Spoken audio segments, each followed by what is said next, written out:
ಪದಗಳ ಅರ್ಥ: ಪ್ರವೇಶಿಸು ಅಂದರೆ ಒಳಗೆ ಹೋಗು.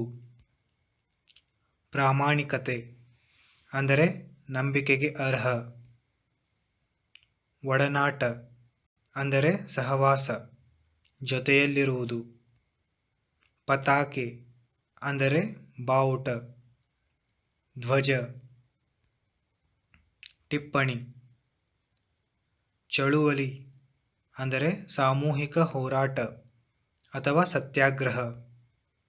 ಮಂತ್ರಿಮಂಡಲ ಅಂದರೆ ಮಂತ್ರಿಗಳ ಸಮಿತಿ. ಘೋಷಣೆ ಅಂದರೆ ಗಟ್ಟಿಯಾಗಿ ಹೇಳುವುದು ಅಥವಾ ಸಾರುವುದು.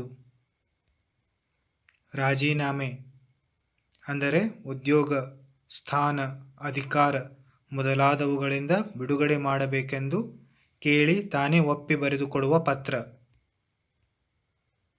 ಈಗ ಅಭ್ಯಾಸ. ಅ. ಬಿಟ್ಟಿರುವ ಸ್ಥಳವನ್ನು ಸೂಕ್ತ ಪದಗಳಿಂದ ತುಂಬಿ ಬರೆ.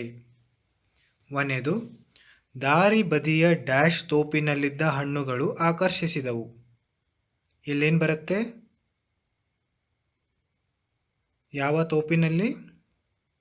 ಮಾವಿನ ತೋಪಿನಲ್ಲಿ. ದಾರಿ ಬದಿಯ ಮಾವಿನ ತೋಪಿನಲ್ಲಿದ್ದ ಹಣ್ಣುಗಳು ಆಕರ್ಷಿಸಿದವು.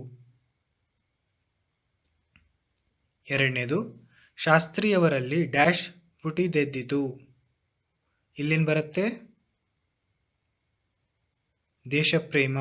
ಶಾಸ್ತ್ರಿಯವರಲ್ಲಿ ದೇಶಪ್ರೇಮ ಪುಟಿದೆದ್ದಿತು. ಮೂರನೇದು, ಶಾಸ್ತ್ರಿಯವರು ಗಾಂಧೀಜಿಯವರ ಒಡನಾಟದಲ್ಲಿ ಅನೇಕ ಡ್ಯಾಶ್ಗಳಲ್ಲಿ ಪಾಲ್ಗೊಂಡರು. ಇಲ್ಲೇನು ಬರುತ್ತೆ? ಚಳುವಳಿ. ಶಾಸ್ತ್ರಿಯವರು ಗಾಂಧೀಜಿಯವರ ಒಡನಾಟದಲ್ಲಿ ಅನೇಕ ಚಳುವಳಿಗಳಲ್ಲಿ ಪಾಲ್ಗೊಂಡರು. ನಾಲ್ಕನೇದು, ನಮ್ಮ ದೇಶವು 1947 ಆಗಸ್ಟ್ ಡ್ಯಾಶ್ ರಂದು ಸ್ವತಂತ್ರವಾಯಿತು. ನಮ್ಮ ದೇಶವು ಯಾವ ದಿನದಂದು ಸ್ವತಂತ್ರವಾಯಿತು? 15 ಆಗಸ್ಟ್. ನಮ್ಮ ದೇಶವು 1947 ಆಗಸ್ಟ್ 15ರಂದು ಸ್ವತಂತ್ರವಾಯಿತು. ಐದನೇದು, ಭಾರತ ದೇಶದ ಪ್ರಥಮ ಪ್ರಧಾನಿ ಯಾರಾಗಿದ್ದರು? ಪಂಡಿತ್ ಜವಾಹರ್ಲಾಲ್ ನೆಹರು. ಭಾರತ ದೇಶದ ಪ್ರಥಮ ಪ್ರಧಾನಿ ಪಂಡಿತ್ ಜವಾಹರ್ಲಾಲ್ ನೆಹರು.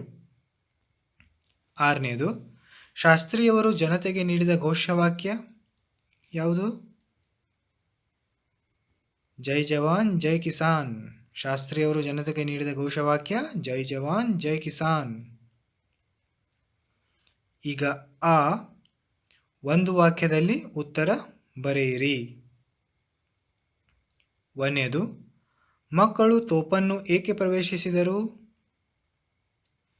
ಉತ್ತರ: ಮಕ್ಕಳು ಮಾವಿನ ಹಣ್ಣು ತಿನ್ನುವ ಆಸೆಯಿಂದ ತೋಪನ್ನು ಪ್ರವೇಶಿಸಿದರು. ಎರಡನೇದು, ಮಕ್ಕಳು ಏಕೆ ಗಲಿಬಿಲಿಗೊಂಡರು? ಉತ್ತರ: ತೋಟದ ಮಾಲೀಕನನ್ನು ಕಂಡು ಮಕ್ಕಳು ಗಲಿಬಿಲಿಗೊಂಡರು. ಮೂರನೇದು, ಮಾಲೀಕನ ಮನಸ್ಸು ಏಕೆ ಕರಗಿತು? ಉತ್ತರ: ಬಾಲಕನ ಮುಗ್ಧ ಹಾಗೂ ಪ್ರಾಮಾಣಿಕ ಮಾತುಗಳನ್ನು ಕೇಳಿ ಮಾಲೀಕನ ಮನಸ್ಸು ಕರಗಿತು.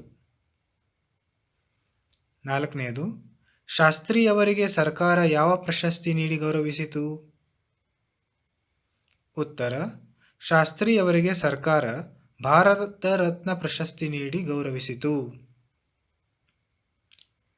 ಭಾರತ ರತ್ನ ಪ್ರಶಸ್ತಿ ಇದು ಭಾರತದ ಅತ್ಯುನ್ನತ ಪ್ರಶಸ್ತಿಯಾಗಿದೆ.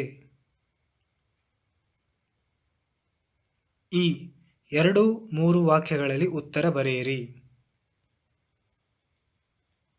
ಒಂದು, ಬಾಲಕ ಮಾಲೀಕನಿಗೆ ಏನೆಂದು ಹೇಳಿದನು? ಉತ್ತರ: ಬಾಲಕನು ಮಾಲೀಕನಿಗೆ ವಿನಯದಿಂದ ಹೇಳಿದ, ನಾನು ಮಾಡಿದ್ದು ತಪ್ಪು, ಇನ್ನೊಂದು ಇಂತಹ ತಪ್ಪನ್ನು ಮಾಡುವುದಿಲ್ಲ. ಆದರೆ ನಾನು ಮಾಡಿದ ತಪ್ಪಿಗೆ ನನ್ನ ತಂದೆ, ತಾಯಿ ಮತ್ತು ಗುರುಗಳ ನಿಂದನೆಗೆ ಗುರಿಯಾಗಿದೆ ಎಂದು ದುಃಖಿಸುತ್ತಿರುವೆ ಎಂದನು. ಎರಡನೇದು, ಮಾಲೀಕ ಬಾಲಕನನ್ನು ಹೇಗೆ ಸಮಾಧಾನಪಡಿಸಿದನು? ಉತ್ತರ: ಮಾಲೀಕ ಬಾಲಕನನ್ನು, ನಿನ್ನ ತಪ್ಪನ್ನು ನೀನು ಒಪ್ಪಿಕೊಂಡಿರುವೆ, ನಿನ್ನ ಪ್ರಾಮಾಣಿಕತೆಯೇ ನನಗೆ ಇಷ್ಟವಾಯಿತು. ತಪ್ಪನ್ನು ಅರಿಯುವ, ತಿದ್ದಿಕೊಳ್ಳುವ ನಿನ್ನ ಈ ಗುಣ ನಿನ್ನನ್ನು ದೊಡ್ಡ ವ್ಯಕ್ತಿಯನ್ನಾಗಿ ಮಾಡುತ್ತದೆ ಎಂದು ಹೇಳಿ ಮತ್ತಷ್ಟು ಮಾವಿನ ಹಣ್ಣುಗಳನ್ನು ನೀಡಿ ಸಮಾಧಾನಪಡಿಸಿದ. 3. ಶಾಸ್ತ್ರಿಯವರು ಮಂತ್ರಿ ಪದವಿಗೆ ಏಕೆ ರಾಜೀನಾಮೆ ನೀಡಿದರು? ಉತ್ತರ: ರೈಲ್ವೆ ಅಪಘಾತವೊಂದಕ್ಕೆ ತಾವೇ ಹೊಣೆ ಹೊತ್ತು ತಪ್ಪು ತಮ್ಮದಲ್ಲದಿದ್ದರೂ ಶಾಸ್ತ್ರಿಯವರು ಮಂತ್ರಿ ಪದವಿಗೆ ರಾಜೀನಾಮೆ ಕೊಟ್ಟು ಧೀಮಂತ ಮೆರೆದರು. ಇನ್ನು ಈ ಕೆಳಗಿನ ಹೇಳಿಕೆಗಳಿಗೆ ಕಾರಣ ಕೊಡು. 1. ಮಾಲೀಕ ಹೊಡೆಯದಿದ್ದರೂ ಬಾಲಕ ಅತ್ತನು. ಇದಕ್ಕೇನು ಕಾರಣ? ಮಾಲೀಕ ಹುಡುಗನನ್ನು ಹಿಡಿದು, ನಿನ್ನ ಅಪ್ಪ, ಅಮ್ಮ ಮತ್ತು ಗುರುಗಳು ಇದನ್ನೇನು ನಿನಗೆ ಕಳಿಸಿದ್ದು ಎಂದು ಗದರಿಸಿದ. ಮಾಲೀಕ ಹೊಡೆಯದಿದ್ದರೂ ಬಾಲಕ ಅತ್ತನು. 2. ಶಾಸ್ತ್ರಿಯವರು ದೇಶದೆಲ್ಲೆಡೆ ಮನೆ ಮಾತಾದರು. ಕಾರಣ: ಶಾಸ್ತ್ರಿಯವರು ಕೇವಲ 18 ತಿಂಗಳ ಅವಧಿಯಲ್ಲಿ ತಮ್ಮ ಪ್ರಾಮಾಣಿಕತೆ ಹಾಗೂ ದೇಶಪ್ರೇಮದ ನಡವಳಿಕೆಗಳಿಂದ ದೇಶದೆಲ್ಲೆಡೆ ಮನೆ ಮಾತಾದರು.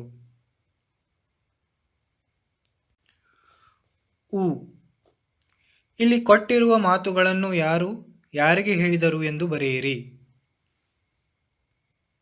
1. ನಿನ್ನ ಅಪ್ಪ, ಅಮ್ಮ, ಗುರುಗಳು ಇದನ್ನೇ ಏನು ಕಲಿಸಿದ್ದು?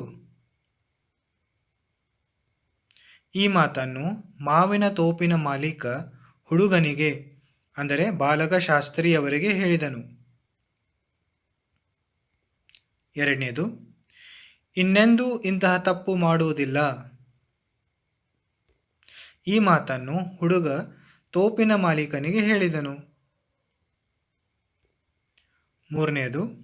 ನಿನ್ನ ಈ ಗುಣ ನಿನ್ನನ್ನು ದೊಡ್ಡ ವ್ಯಕ್ತಿಯನ್ನಾಗಿ ಮಾಡುತ್ತದೆ. ಈ ಮಾತನ್ನು ತೋಪಿನ ಮಾಲೀಕ ಹುಡುಗನಿಗೆ ಹೇಳಿದನು. ಈಗ ಕೊಟ್ಟಿರುವ ಪದಗಳನ್ನು ಓದಿ ಅನಂತರ ಸ್ವಂತ ವಾಕ್ಯ ರಚಿಸು. ಮನೆ ಮಾತಾಗು. ಕರೋನಾದ ಭಯ ಎಲ್ಲರ ಮನೆ ಮಾತಾಗಿದೆ. ಹೊಣೆ ಹೊತ್ತು. ಹಿರಿಯರು ಕೇಳಿದ ಕೆಲಸವನ್ನು ಹೊಣೆ ಹೊತ್ತು ಮಾಡಬೇಕು. ಪುಟಿದೇಳು. ಸುಮ್ಮನಿರದೆ ಅನ್ಯಾಯದ ವಿರುದ್ಧ ಪುಟಿದೇಳು.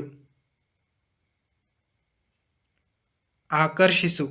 ಅವನು ತನ್ನ ಭಾಷಣದಿಂದ ಎಲ್ಲರನ್ನೂ ಆಕರ್ಷಿಸಿದನು. ಇದನ್ನು ನಾನು ನನಗೆ ಅನುಸಾರವಾಗಿ ಸ್ವಂತ ವಾಕ್ಯದಲ್ಲಿ ರಚಿಸಿದ್ದೀನಿ. ನಿಮಗೆ ಹೇಗೆ ಬೇಕು ಆ ಥರ ರಚಿಸ್ಕೊಳ್ಬೋದು. ಇದು ಜಸ್ಟ್ ಉದಾಹರಣೆ. ನಿಮಗೆ ಇದಕ್ಕಿಂತನೂ ಒಳ್ಳೆಯ ವಾಕ್ಯ ನಿಮಗೆ ಹೊಳಿತಾ ಇದ್ದರೆ ಅದನ್ನು ನೀವು ರಚಿಸ್ಕೊಳ್ಬೋದು.